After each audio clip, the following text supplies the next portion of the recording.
What's up, guys? So remember how I told you the door on the Altima wasn't rolling down? Took out the wiring harness for the old one. We're getting that swapped in, and the window should work after that. We're also getting this air pressure sensor switched out, all at the same time, so we can get that air pressure light off the dash. But yeah, we're also putting the old window back in with the tint.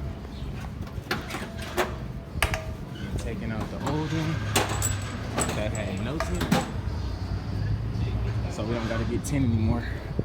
So we just got the window fixed. It was the wiring harness that needed to be swapped out, because if you guys remember, I changed out the door on that.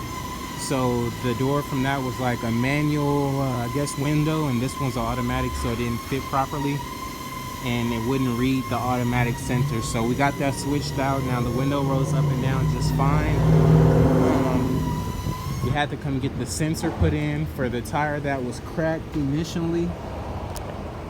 And we're getting that swapped on, and that should be all she wrote for this one here. So me thinking that a simple freaking tire pressure sensor was gonna switch off that light right there.